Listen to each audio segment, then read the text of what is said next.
change the world. With those two there, we could own the world. Thank you, Pam and President Bill Powers. Thank you to our family and friends and so many supporters of the University of Texas. And thank you, University of Texas. Life is an adventure. And what bigger adventure could a barely 17-year-old sports nut from a small town have come to the University of Texas in Austin, a huge place of 14,000 students at the time. When I graduated from Del Rio High School in 1943, the boys who were 18 went off to war. 13 of us were able to start college. 12 went to some school named Agricultural and Mechanical, something or other. And I came to UT.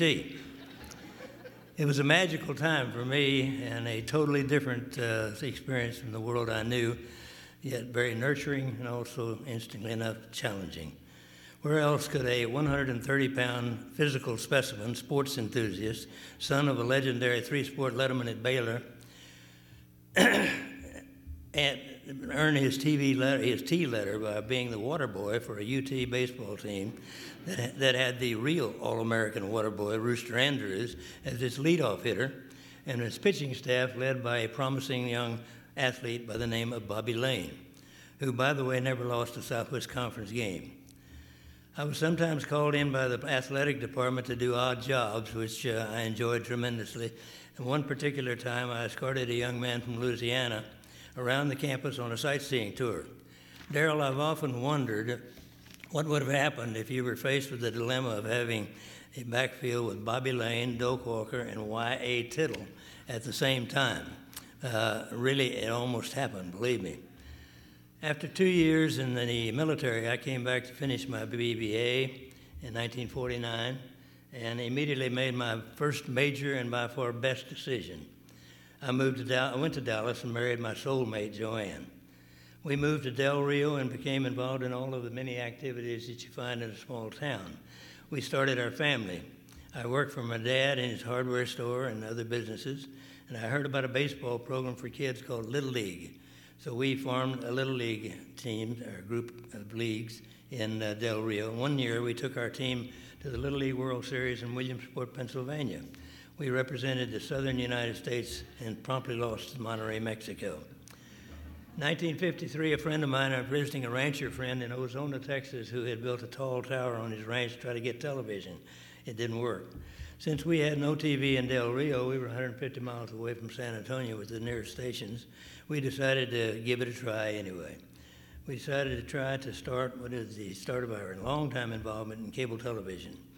The world of communications had fascinated me at an early age, but little did I know I'd be around at the birth of a new global communications industry, cable television, and even more be involved with its evolution. With various partners, we built cable television systems in small towns all over Texas, Illinois, Michigan, Pennsylvania, New Hampshire, Maryland, and eventually in Mexico, Switzerland, and Argentina. We helped organize the National Cable Television Association, and I served as a director and chairman over the years. We built and sold several groups of systems, including the systems that started Cox Broadcasting and Times Square in the business.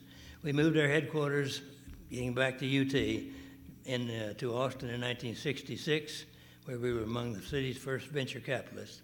And we expanded our banking and other business and real estate interests with the UK's largest home builder.